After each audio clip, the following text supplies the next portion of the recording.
আশা করছি আপনারা সবাই যে যেখানে আছেন ভালো আছেন এবং সুস্থ আছেন। আমিও খুব ভালো আছি আপনাদের আশীর্বাদে। আজ আরেকটা নতুন ব্লগ নিয়ে আমি আপনাদের কাছে উপস্থিত হলাম। আশা করছি আপনাদের ভালো লাগবে। আজ সকালে একটু দেরি করে উঠেছিলাম, তো দেখুন কতটা রৌদ্র উঠে গেছে। তো যেহেতু দেরি করে উঠেছি, তো কাজগুলো তো একটু গুছিয়ে বাগিয়ে করে নিতে হবে, তা না হলে সময় মতো করা যাবে না। ছেলেটা আবার টিউশনি আছে 1:30টার সময়, তার আগে রান্না করে সময় মতো খাবার দিতে হবে। তো যাই হোক, দেখুন সকালে উঠে তো আমি ব্রাশ করে নিয়েছিলাম, তারপর চা করে সবাইকে দিয়ে দিয়েছিলাম, তারপর ঘরগুলো সব ঝাড় দিয়ে পরিষ্কার করে নিয়েছিলাম। এখন তো উঠোনটাকে ভালোভাবে ঝাড় দিয়ে পরিষ্কার করে নিলাম। এরপর আমি চলে আসবো কলপাড়ে। কটা মতন থালা বাসন আছে, তো ধুয়ে নেব।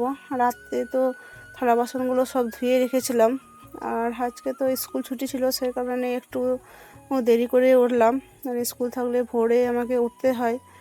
তো যে কটা থালা বাসন ছিল সে কটা কলপাড়ে এসে এখন ভালোভাবে ধুয়ে পরিষ্কার করে নিলাম। তারপর কলতলাটা জল দিয়ে ঢেয়ে দিলাম।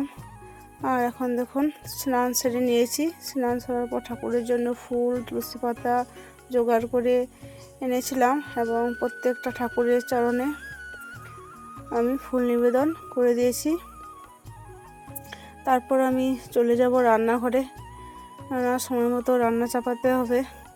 আর এদিকে দেখুন উনুনটা তো আমি ধরিয়ে দিয়েছিলাম, তারপর জামা কাপড়গুলো মেলে নিয়েছিলাম। আর উনুনটা ধরে গেলে ওর মধ্যে ভাত চাপিয়ে দিয়েছিলাম, তো জলটা গরম হতে দিলাম। তারপর চালগুলো ধুয়ে আনলাম এবং আলুগুলো ছুলে নিয়ে এলাম।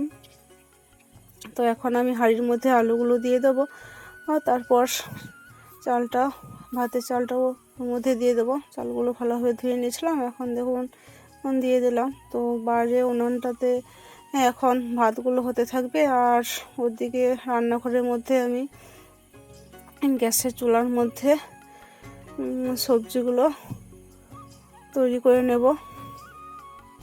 আর এদিকে দেখুন আজ ডিমের ঝোল করব, সেই কারণে 3 জনের 3টে ডিম দিয়ে দিলাম হাঁড়ির মধ্যে সেদ্ধ করতে।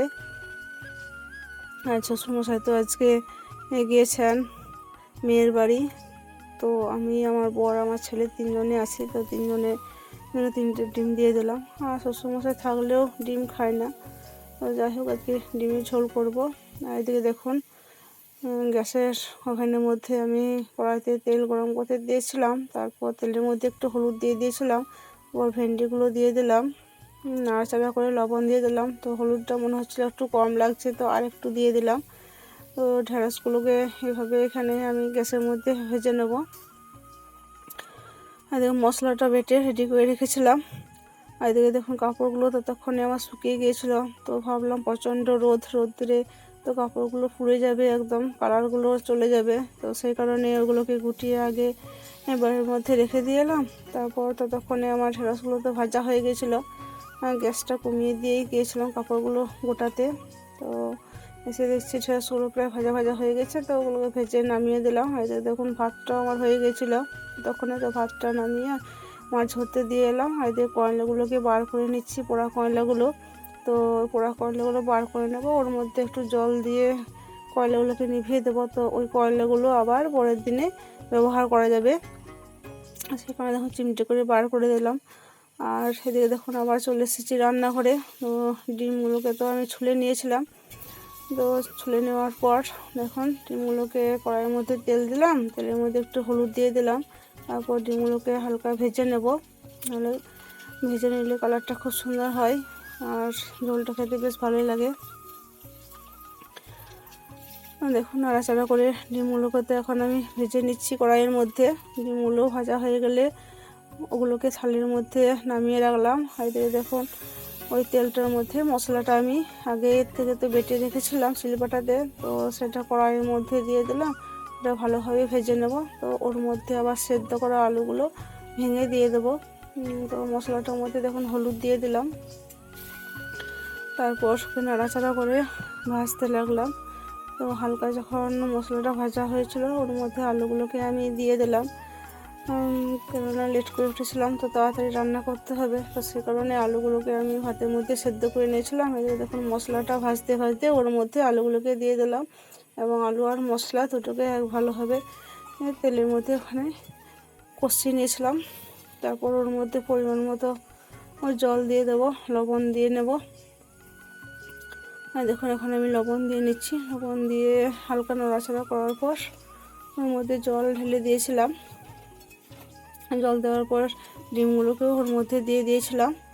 তারপর গ্যাসের চুলার মধ্যে ফুটতে দিয়ে দিয়েছিলাম। তারপর সবজিটা হয়ে গেলে কিছুক্ষণ ফুটতে থাকবে, তারপর পরিমাণ মতো চিনি দিয়ে দেবো এবং চিনি দিয়ে হালকা চিনি দিয়ে তারপর নামিয়ে নেব।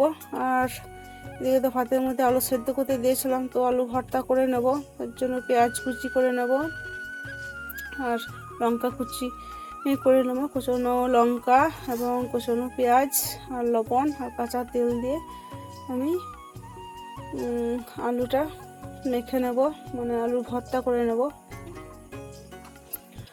এদিকে দেখুন ওদিকে আমার ডিমের ঝোলটা হতে থাকলো, ফুটতে থাকলো, আর এদিকে আমি কুচানো পেঁয়াজ, কুচানো লঙ্কা, লবণ এবং কাঁচা তেল দিয়ে দিলাম এবং আলুটাকে এখন মেখে নেব। আর এখন দেখুন ভাত রান্না করা কমপ্লিট।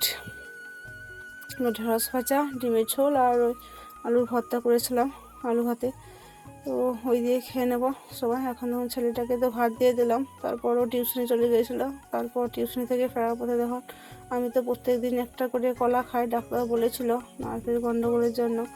তো দেখুন ছেলেটা আমার জন্য কলা নিয়ে এসেছে, তো কি সুন্দর দেখুন কালারগুলো নিয়ে এসেছে। আর এখন দেখুন তারপর খাওয়া দাওয়ার পর তো সব ধোয়া মোছা করে নিয়েছিলাম, আর এখন বিকেল হয়ে গেছিলো, হাঁসগুলো চলে এসেছিলো। তারপর একটু পরে সন্ধ্যা গড়িয়ে এসেছিলো, তো তখন আমি হাঁসগুলোকে ধান দিয়ে দিলাম।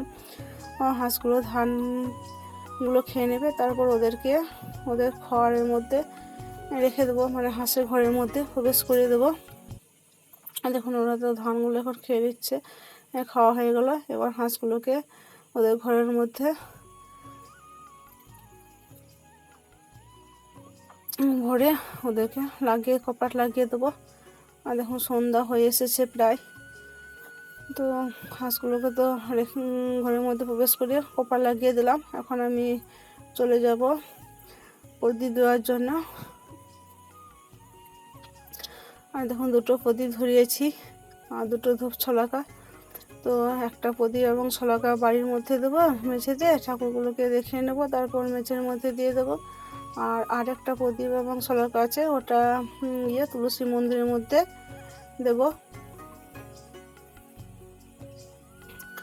আর দেখুন এই প্রদীপটা তো এখানে দিয়ে দিলাম এবং ছলাকাটা দেখিয়ে, তারপর এই ছলাকাটা ধূপটা দিয়ে তুলসী মন্দিরে দেখিয়ে দেবো এবং সব ঠাকুরকে দেখিয়ে নিয়েছিলাম। তারপর তুলসী মন্দিরে যে ঘরটা আছে ওর মধ্যে রেখে দেবো। তো আজকের ব্লগটা এই পর্যন্ত, আর বেশি বড় করব না। দেখা হবে আপনাদের সাথে পরবর্তী ব্লগে। ততক্ষণের জন্যে আসছি বন্ধুরা, আবার দেখা হবে পরবর্তী ব্লগ।